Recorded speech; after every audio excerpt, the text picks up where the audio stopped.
The night weighed heavily on the street, like an oppressive hand, thick with humidity and a silence that brought no peace, only a latent threat. It was the kind of stillness that preceded a storm, charged with something invisible, yet imminent. The air was dense, unmoving, as if the entire world were holding its breath, waiting for something inevitable. The leaves on the trees barely swayed. The shadows cast by the streetlight seemed frozen, locked in an unnatural stillness. And in the midst of it all, a black BMW remained under the flickering glow of a street lamp, its once elegant silhouette now marred by violence. No trace of its former perfection remained. Its hood, once immaculate, was now dented, slashed like an open wound left unstitched. The front headlights, shattered, reflected broken fragments of light. On the ground, tiny shards of glass crunched. Beneath the soles of the shoes of the two men now dominating the scene. Click on subscribe and turn on notifications. That way, you'll always be up to date with our upcoming videos and won't miss a thing.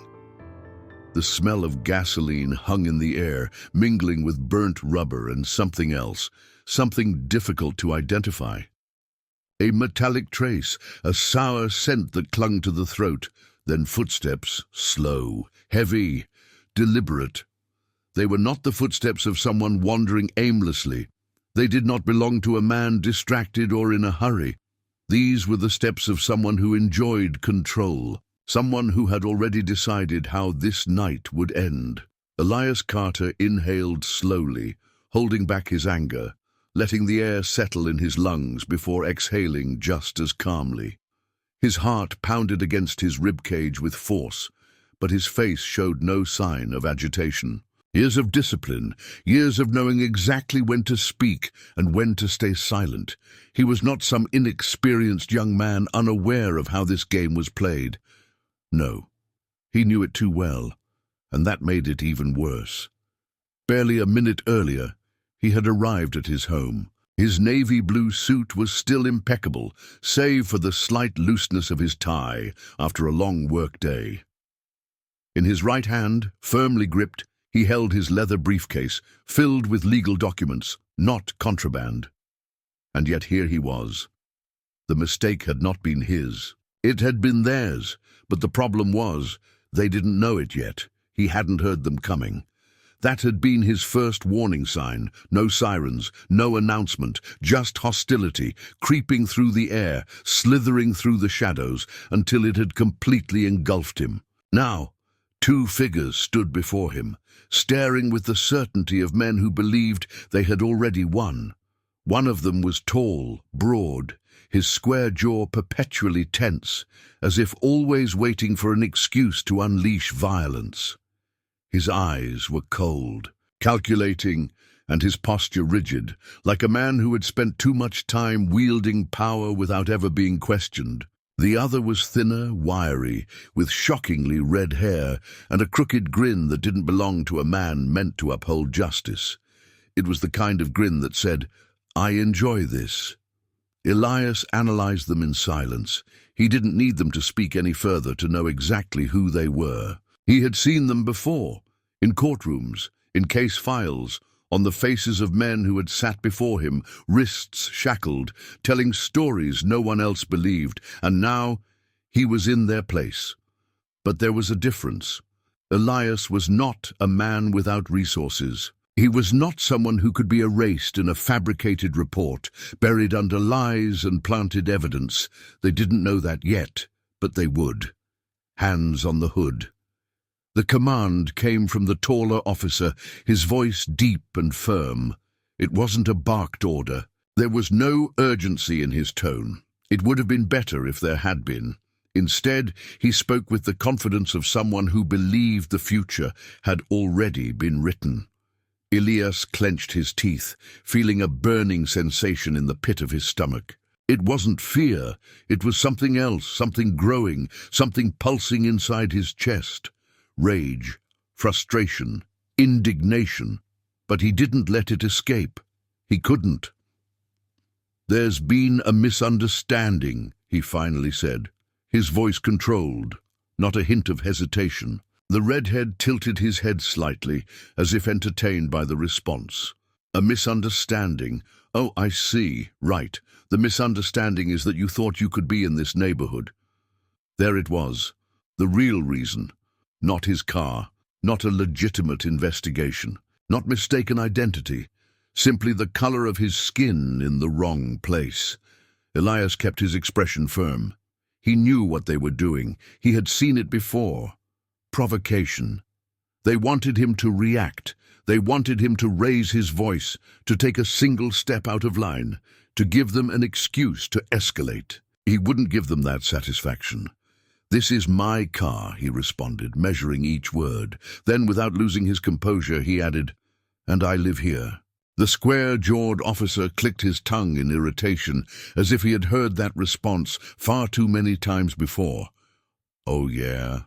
he asked coolly. "Then you won't mind showing me the papers?" Elias gave a slight nod. "In my briefcase." The redhead let out a low chuckle, a venomous, mocking laugh. "In your briefcase? Seriously? Do you think I'm new at this?" Elias saw the glint in his eyes. They weren't here to check anything. They had already made up their minds. The redhead smiled again, but this time his hand moved before Elias could react. The metal baton struck the rear windshield of his car with a crash that shattered the night into pieces.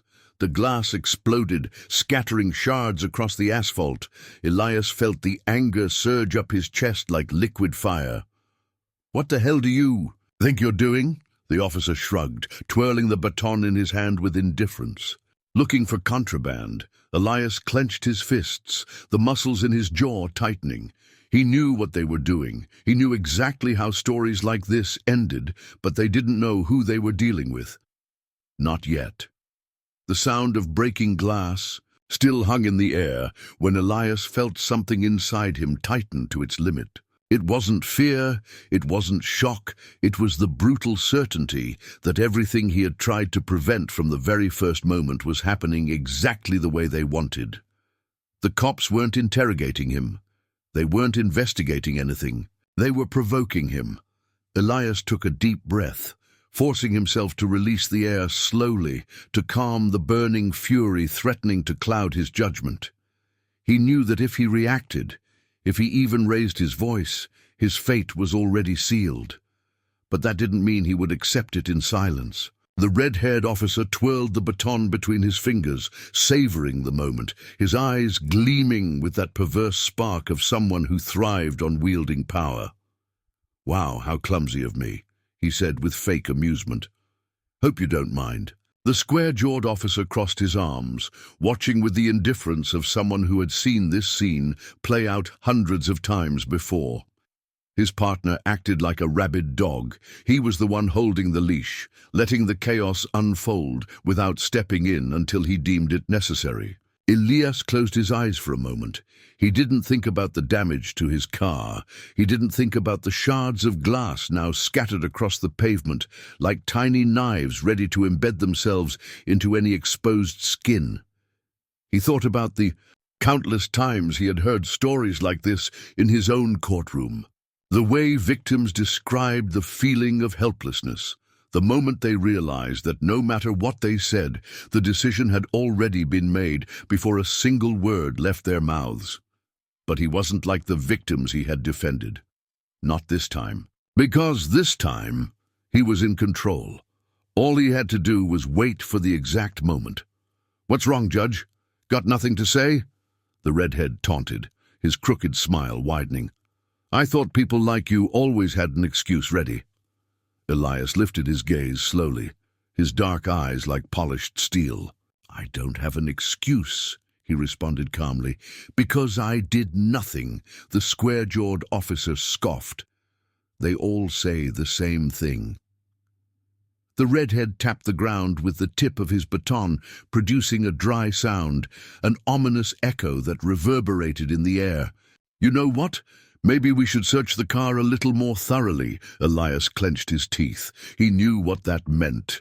They weren't looking for anything. They were planting something, and nothing was more dangerous than a man with authority and no morals. The taller officer stepped toward the car, and opened the driver's side door with the ease of someone who didn't need permission.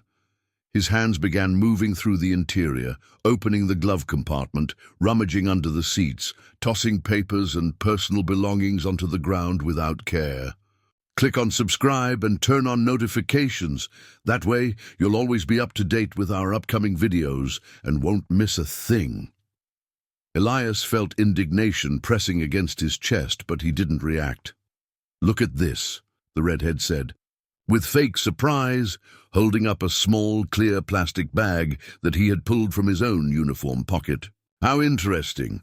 Elias didn't need to look at it. He knew exactly what they were doing. He knew that bag had never been in his car.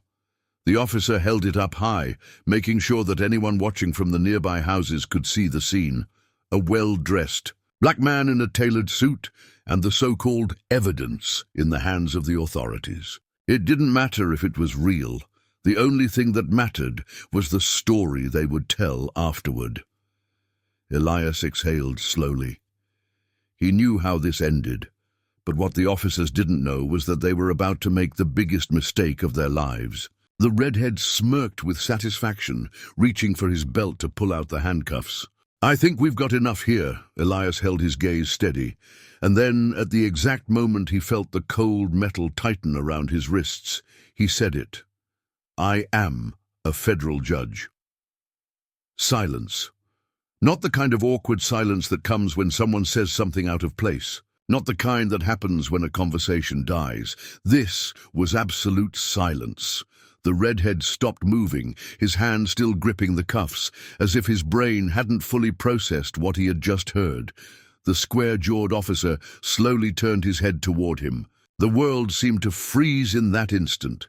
The redhead's lips parted slightly, his tongue instinctively wetting his suddenly dry mouth. "What?" Elias didn't blink. He didn't smile. He didn't raise his voice. He didn't need to. "You heard me," he repeated, his voice now carrying a weight heavier than any threat. "I am a federal judge." The air grew thick. The taller officer blinked, his pupils dilating in a fraction of a second. His hand, still hovering near his belt, trembled almost imperceptibly. The redhead let out a hollow, empty laugh, as if still trying to convince himself that it was a joke. "No, no way." Elias slowly turned his wrists, allowing the fabric of his suit to slide back, and then they saw it. The golden flash of his badge. His official identification, the undeniable proof that he was not the wrong man. He was the wrong man to try this on. The redhead took half a step back, his smirk vanishing completely. The square-jawed officer breathed heavily, his chest rising and falling too fast. Elias watched them in silence. They were terrified, because now they knew what he had known from the very beginning. This wasn't going away, and they weren't walking away from it unscathed. The redhead took another step back, his eyes darting side to side like a cornered animal. "No. This can't be." The square-jawed officer said nothing. He remained frozen, his gaze locked onto the golden badge on Elias's wrist. His chest heaved too quickly. Elias could see the gears turning in his head, desperately searching for a way out, a way to twist the situation in their favor. But there was no way out. Not this time. Elias saw the exact moment reality hit them like a freight train. The redhead tried to collect himself, swallowing hard. "Listen, this is a misunderstanding." Elias tilted his head slightly, studying him with the same cold, analytical expression he used in the courtroom when a lawyer tried to sell him a poorly crafted lie. "A misunderstanding?" he repeated, his voice soft but razor-sharp. "Is that what you're going with?" The redhead opened his mouth to respond but stopped, because he knew there was no right answer. The square-jawed officer spoke instead. "Sir, we didn't know who you were." Elias held his gaze. "Oh, I see. So that means if I weren't a federal judge, this would have been justified?" The silence was deafening. The officers didn't respond, because they couldn't, because any word they said would only make it worse. Elias took a deep breath, letting the weight of the moment crash down on them. Behind them, the neighborhood lights remained on. He knew that curious eyes were watching from the windows, hidden behind barely parted curtains. He knew that the elderly woman who had looked earlier was still there, trembling and silent. No one was going to intervene. No one was going to stop this, because everyone knew what happened in situations like this. Only this time, it was different. Elias stared at him. "Do you know how many cases like this I've judged over the years?" The redhead froze. Elias didn't wait for an answer. "Hundreds," he continued, his voice lower, deadlier. "Men like you, with a badge and too much confidence, convinced they would never have to answer for their actions." The square-jawed officer shifted uncomfortably. "Sir, please!" Elias raised a hand. "No, now you listen to me!" His voice cut through the air like a whip. The redhead flinched. The taller officer pressed his lips together, his jaw tight. Elias barely turned his head, his gaze shifting toward the street. He felt it before he saw it, the deep hum of an engine, the sound of tires gliding smoothly over asphalt. The officers felt it too. Their bodies tensed instantly, and then the black SUV appeared. The vehicle was large, imposing, without visible markings, but with an unmistakable presence. They weren't here for the officers, they were here for him. The SUV's lights flickered once before shutting off. The driver's side door opened with a controlled click, and from inside, a man stepped out. He was dressed in a perfectly tailored dark suit. His posture was impeccable, his stride measured, his expression a mask of indifference, but Elias saw what his arrival meant. He had control now. The officers understood it too. The redhead swallowed hard. The taller officer glanced toward the SUV, panic flashing in his eyes. The man in the suit stopped in front of them, not even sparing the officers a glance. His only concern was Elias. "Judge Carter, we were informed of the situation. Are you all right?" The officers stood frozen. "Judge," there was something final in that word, something undeniable. The redhead seemed to shrink into himself. The square-jawed officer let out a shaky exhale. Elias let the question settle in the air before responding. "Yes, now I am." It was a simple answer, but the weight of those words was devastating. The man in the suit nodded. He didn't need any more details. He took a step back and lifted a hand. It was a subtle signal, but enough. Two figures emerged from the SUV, uniformed, serious, determined, and this time they weren't here for Elias. The redhead stiffened. The square-jawed officer let out a short, sharp breath. Elias watched them process it in real time, the exact moment they realized they weren't getting away with it. Not this time. The uniformed officers approached, moving with the ease of routine. "Officers," the man in the suit said, his voice devoid of emotion, "we need you to come with us." The redhead shook his head. "Wait, this isn't necessary, we can explain." But no one was listening. The square-jawed officer looked around desperately, as if seeking support from the silent neighbors watching through their windows. But he found none, because no one was going to save them, because for the first time they were the ones on the other side of the law. The handcuffs locked into place with a metallic snap. The redhead pressed his lips together until they turned white. The taller officer didn't resist. He knew there was no way out. He knew this was the end. Elias looked at them with the same coldness they had shown him minutes earlier. The fear in their eyes was real, the desperation on their faces genuine. Karma, relentless. Elias took a deep breath and allowed himself one last glance at his wrecked car, its broken lights flickering weakly, as if trying to remember what had just happened. There was nothing left to say. The officers were escorted to the SUV. The doors shut behind them. Elias didn't move until the vehicle disappeared into the distance, and then, for the first time that night, a small smile crept onto his face. Because now, true justice was beginning.